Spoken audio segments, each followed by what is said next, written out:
SC వర్గీకరణ తక్షణమే అమలు చేయాలని ఎంఆర్పీఎస్ వ్యవస్థాపక అధ్యక్షులు మందకృష్ణ మాదిగ డిమాండ్ చేశారు. డిమాండ్ చేస్తూ ఫిబ్రవరి 7వ తేదీన వేల గొంతులు లక్ష డప్పులు సాంస్కృతిక మహా ప్రదర్శనకు విజయవంతం చేయాలని ఆయన పిలుపునిచ్చారు.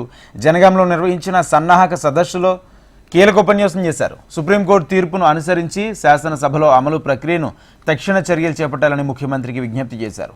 రిజర్వేషన్ ప్రతిపాదనలను విస్మరిస్తే కాంగ్రెస్ పార్టీ రాజకీయంగా మూల్యం చెల్లించుకోవాల్సి వస్తుందని హెచ్చరించారు.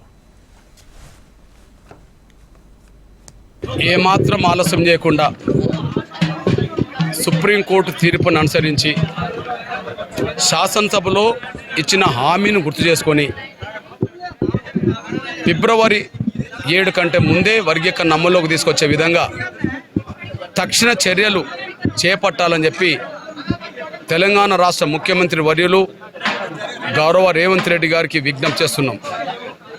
మా విజ్ఞప్తిని నిర్లక్ష్యం చేసినా, మా విజ్ఞప్తిని పెడచెవిన పెట్టినా జరగబోయే రాజకీయ పరిణామాలకు మీరే బాధ్యత వహించాల్సి వస్తుంది.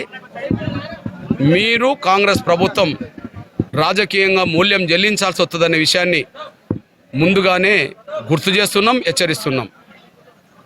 ఎంఆర్పిఎస్ ఎస్సీ వర్గీకరణ లక్ష్యం తప్ప మాకు వేరే ఏ పదవులు ఎలాంటి స్వార్థం మాకు లేదు. ఎస్సీ వర్గీకరణ చేస్తామన్న ప్రతి వ్యక్తికి, ప్రతి పార్టీకి మేము అండదండలు అందించుకుంటూ వచ్చాం. ఆ విధంగా గతంలో కాంగ్రెస్ కూడా మేము అండదండలు అందించుకొచ్చాం. కానీ కాంగ్రెస్ ఇచ్చిన మాట నిలబెట్టుకునే విషయంలో గతంలో 10 ఏళ్ళు పరిపాలించడం విఫలమైంది. ఇప్పుడు ఇచ్చిన మాట నిలబెట్టుకునే విషయంలో రేవంత్ రెడ్డి గారి సర్కారు కూడా 5 నెలలు దాటినా నిర్లక్ష్యంగానే కనిపిస్తున్నది.